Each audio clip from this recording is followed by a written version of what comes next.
एविस्टा आई care में शुक्रवार 28 मार्च को एक दुर्लभ मामला सामने आया।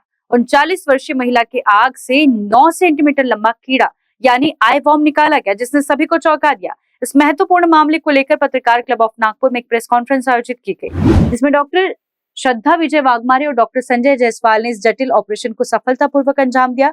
डॉक्टरों ने बताया कि महिला को कुछ दिनों से आंखों में तेज जलन और असहजता महसूस हो रही थी। जब जांच की गई तो डॉक्टरों को उसकी आंख में ये लंबा वॉर्म दिखाई दिया।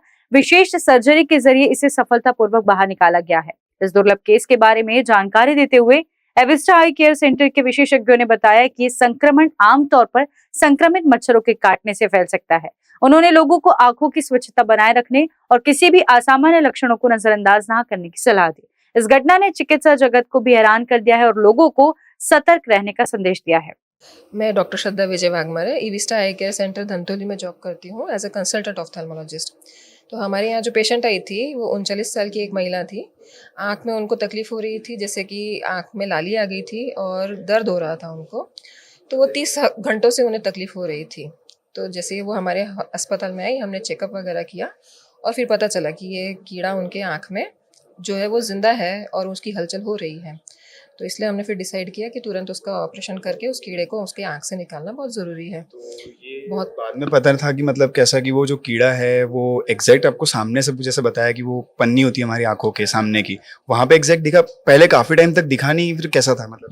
नहीं, जैसे ही उसकी स्वेलिंग हमको दिखी, हमारे पास जो इंस्ट्रूमेंट्स होते हैं उसको स्लिट लैम्प कहा जाता है। स्लिट लैम्प पे जब हम एग्जामिनेशन करते हैं तो वो हमको मैग्नीफाइड व्यू दिखाता है। मतलब जो भी नॉर्मल है उससे ज़्यादा हमको, जैसे मैग्नीफिकेशन ग्लास से देखते हैं ना, तो उससे थोड़ा बड़ा व्यू दिखता है, तो क्लियरली दिखता है। तो इसलिए भले ही जो कोई और देखता है उसको ऐसे जैसे हम कोई और देखते बिना उस मशीन के, तो फिर किसी को भी लगता है कि थोड़ी लाली ही है, पर उस मशीन के थ्रू हमको पता चला कि भाई वो कीड़ा उसमें मूव कर रहा है, हलचल कर रहा है। बेसिक प्रिकॉशंस क्या लेनी चाहिए इन बिटवीन अगर ऐसा कुछ? और जैसा बताया कि ये केरला में हुआ था रिसेंटली कुछ, और अभी नागपुर में ये बहुत रेयर केस में होता है, सेकेंड केस था ये शायद। तो इसके प्रिकॉशंस क्या होने चाहिए? क्या इस ड्यूरेशन में क्या क्या चीजें होती है? देखिए, यहाँ सबसे पहले मैंने यही बताया आपको कि मच्छर के थ्रू होते हैं। डॉग्स, जो कुत्ते होते हैं या बिल्लियाँ होती है, उनके बॉडी में ये कीड़े होते हैं और फिर जब मच्छर उनको काटते हैं तो उनके बॉडी में, मच्छर के शरीर में ये कीड़े आ जाते हैं। उनके छोटे छोटे अंडे होते हैं मच्छर के शरीर में, वो पनपते हैं, है ना। और फिर वही अंडे जब हमको मच्छर काटते हैं तो हमारे शरीर में ट्रांसफ़र हो जाता है और फिर वहाँ पे फिर कीड़ा बड़ा होता है धीरे धीरे।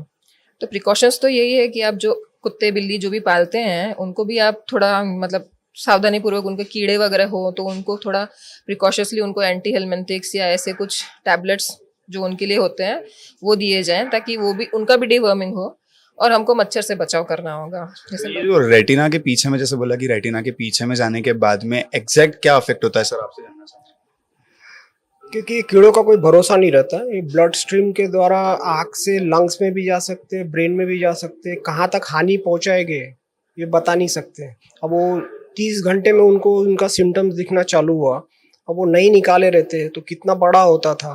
यदि वो ब्रेन में घुस जाता था तो पेशेंट को कितना डैमेज किया रहता था ये बता नहीं सकते। बहुत रेयर केस है एकदम, क्योंकि ये कीड़ा 9 सेंटीमीटर से लेके तो 30 सेंटीमीटर तक भी बड़ा हो सकता है। एक मतलब एक फिक्स टाइम ये नहीं होता है ना, लेंथ नहीं होती है इसका, मतलब बहुत लंबा भी होता है। 30 सेंटीमीटर तक जा सकता है। 30 सेंटीमीटर तक, लेकिन ये बताया जा रहा कि 9 सेंटीमीटर तक लगभग था कुछ। हाँ, हमने जो निकाला वो 9 सेंटीमीटर का था। 9 सेंटीमीटर का था जी। बहुत ही कम, बहुत ही मतलब रेयर केस है। मैंने तो पहली बार देखा है, सर ने भी पहली बार देखा है। नागपुर में ये पहला केस है।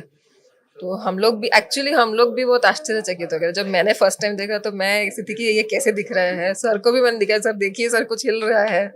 तो फिर मतलब एक्चुअली कंफर्म करने के लिए, पेशेंट को ये बताने के लिए भी हमको ऐसा लगता है कि भाई सर मेरी आंख में कीड़ा है, पेशेंट कैसा सोचेगा। तो पहले हमको वो कंफर्म करना होता है। इसलिए फिर हम लोगों ने 2-3 डॉक्टर्स मिलकर कंफर्म किया कि भाई हाँ वही चीज़ है, कीड़ा है, हिल रहा है। पैथोलॉजी के लिए भेजा हमने कि कौन से प्रकार का कीड़ा है, तो फिर कंफर्म हुआ कि यही वाला है। वो पता चला कि वो एक रेयर वॉर्म थी और आई वॉर्म थी, जिससे बहुत ज्यादा अफेक्ट होता था।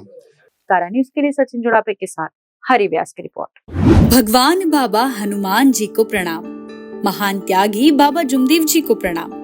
परम पूज्य परमात्मा एक सेवक मंडल नागपुर की ओर से एक ही परमेश्वर का दुनिया को परिचय कराने वाले, अंधश्रद्धा निर्मूलन, दुर्व्यसन, स्त्री भ्रूण हत्या, जाति भेदभाव को नष्ट करने वाले मानव धर्म के संस्थापक महान त्यागी बाबा जुमदेव जी की 104वीं जयंती के उपलक्ष्य पर गुरुवार 3 अप्रैल को हुड़केश्वर गढ़ क्रमांक 10 द्वारा मानव धर्म की भव्य शोभा यात्रा व जयंती कार्यक्रम आयोजित किया गया है। सुबह 7:30 बजे से शोभा यात्रा का शुभारंभ दशरथ जी ठाकरे के निवास स्थान से होगा, जो कि हुड़केश्वर गांव से निकलकर पिपला फाटा, राजापेट, माड़की नगर से वर्धमान नगर स्थित परमात्मा एक सेवक मंडल पर समाप्त होगी।